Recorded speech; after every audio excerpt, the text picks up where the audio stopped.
ایک روایت میں آتا ہے کہ موت کا فرشتہ انسان کے چہرے کو 365 مرتبہ ایک دن میں دیکھتا ہے، یعنی کہ اس کے ہاتھ میں فہرست ہوتی ہے نا، مرنے والوں کے نام اللہ تبارک و تعالیٰ حضرت ملک الموت کے ہاتھ میں دیتا ہے،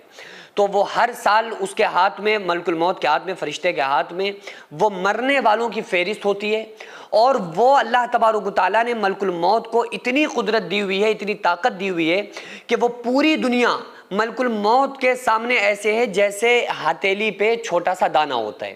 تو وہ پوری دنیا کے اوپر موت کا فرشتہ قابض ہوتا ہے۔ جبھی تو وہ انسان کہیں پر بھی مر رہا ہے، کسی طرح سے بھی اس کا انتقال ہو رہا ہے، کسی بھی کنڈیشن میں انسان کی موت آ رہی ہے، لیکن اس کی روح کون نکالتا ہے؟ حضرت اسرائیل علیہ السلام، جن کو حضرت ملک الموت کہا جاتا ہے۔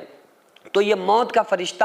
انسان کے پیچھے پیچھے رہتا ہے، ہر وقت اس کی تلاش میں رہتا ہے، انسان کو دیکھ رہا ہوتا ہے، گویا کہ اس کو تلاش رہا ہوتا ہے کہ یہ انسان، اس کی کب کی باری ہے، اس انسان کو دنیا سے کب جانا ہے، اس انسان کا انتقال کب ہونا ہے۔ یہ ساری چیزیں حضرت ملک الموت کے سامنے بالکل عیاں ہوتی ہیں، بالکل ظاہر ہوتی ہیں۔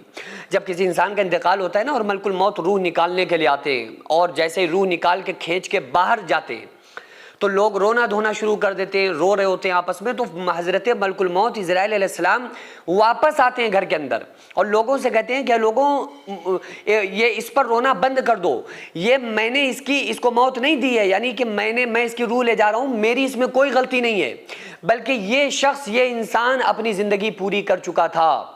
یہ اپنی سانسیں پوری کر چکا تھا، اور یہ انسان اپنا رزق پورا کر چکا تھا، اپنا رزق پورا کھا چکا تھا، اس لیے میں نے اس کا نہ رزق چھینا ہے، نہ ہی میں نے اس کی زندگی کو چھینا ہے، نہ ہی میں نے اس کی سانسوں کو کم کیا۔ یہ پوری اپنی جو قسمت میں اللہ تعالیٰ نے اس کے مقدر میں جتنی عمر، جتنی زندگی، جتنا رزق، جتنا پینا سب لکھا تھا، یہ سب کچھ کھا پی چکا ہے۔ تو اللہ تعالیٰ تو فرماتا ہے نا، اذا جاء اجلها لا يستأخرون ساعة ولا يستقدمون، کہ جب موت کا وقت قریب آتا ہے تو ایک ذرہ نہ جلدی ہوتی ہے، نہ ایک ذرہ دیری ہوتی ہے۔ تو گویا کہ حضرت ملک الموت انسان کی فراق میں رہتے ہیں، اس کو تلاش کرتے ہیں، اور جیسے ہی انسان کا جب وقت پورا آ جاتا ہے تو اس کی روح کو نکال لیا جاتا ہے۔ تو اللہ تبارک و تعالیٰ نے یہ ڈیوٹی حضرت اسرائیل علیہ السلام کی لگائی ہے۔ اسرائیل علیہ السلام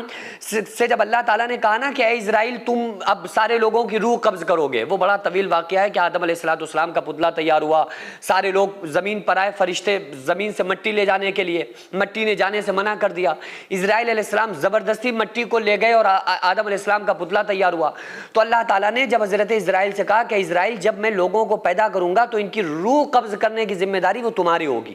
تم ان کی روح کو قبض کرو گے۔ ویسے تو قبض اللہ کرتا ہے، لیکن جو اسباب کی دنیا میں جو ڈیوٹیاں لگائی ہوئی ہیں وہ فرشتوں کی ہیں۔ تو حضرت اسرائیل کہنے لگے کہ مولا، اتنی بڑی ذمہ داری مجھے نہ دے، ورنہ لوگ مجھے گالیاں دیں گے کہ اسرائیل نے بندہ مار دیا۔ تو اللہ تعالیٰ نے فرمایا، اسرائیل، اے فرشتے، تمہارے اوپر کوئی فرق نہیں آئے گا، تمہارا نام ہی ہم نہیں آنے دیں گے۔ کیا ہوگا؟ ہیلے روزی بہانے موت، کوئی بھی حادثہ ہو جائے، کوئی بھی انسان انتقال کر جاتا ہے تو کیا ہوتا ہے؟ ارے یار ہارٹ اٹیک آ گیا، یار ایکسیڈنٹ ہو گیا، یار ایسا ہو گیا، ویسا ہو گیا، بخار آ گیا، بیمار تھے، پریشان تھے۔ تو بہرحال یہ تمام چیزیں جو اسباب ہم دیکھتے ہیں کہ اس طرح سے موت آئی، کوئی نہیں کہتا اسرائیل نے بندہ مار دیا۔ 700 کلومیٹر دور سے بہار سے یہ صاحب سفر کر کے ہمارے پاس آئے ہیں۔ یہ اکیلے ہیں، گھر میں کوئی ان کا ساتھ دینے والا نہیں ہے، اور اس کے علاوہ چار ان کے پاس ماشاءاللہ بیٹیاں ہیں۔ اس سے قبل بھی یہ آئے، آپ کی مدد ہوئی نہیں ہوئی؟ ہاں، مدد ہوئی۔ اس سے پہلے جب آپ آئے؟ ہاں، تو مدد ہوئی الحمدللہ۔ اس سے پہلے یہ آئے تو میں نے جو ہوا میں نے مدد ان کی، لیکن اس ٹائم زیادہ ان کو ضرورت ہے، تو آپ لوگوں سے خصوصی گزارش ہے کہ زیادہ سے زیادہ آپ لوگ تعاون کریں تاکہ ان کی پریشانیاں دور ہو سکیں، ان کی بچیوں کے نکاح ہو سکیں، اور ان کے یہاں جو بھی کھانے پینے کی اور تمام پرابلم سے یہ لوگ جوجھ رہے ہیں، وہ تمام پریشانیاں اللہ تبارک و تعالیٰ آپ کے پیسوں کی برکت سے دور کر سکتا ہے۔ چھوٹیاں بیٹیاں ہیں، ایک بیٹیاں جوان ہیں، اس میں آپ لوگ تھوڑا مدد کر دیجیے، آپ ان لوگ کو بہت ثواب۔ بہت ضعیف ہیں، بہت کمزور ہیں، کافی عمر ہو چکی ہے ان کی، اس لیے آپ لوگوں سے گزارش ہے بالکل بھی اگنور نہ کیجیے، زیادہ سے زیادہ آپ ہیلپ کریں۔ تو سوسائٹی کے علاوہ ایک پرسنل اسکینر میں آپ لوگوں کو دے رہا ہوں تاکہ ہمیں پتہ رہے کہ جو بھی آپ لوگوں نے ان کے نام سے کیا ہے، ان کو دیا ہے، تاکہ میں ان تک پہنچا دوں۔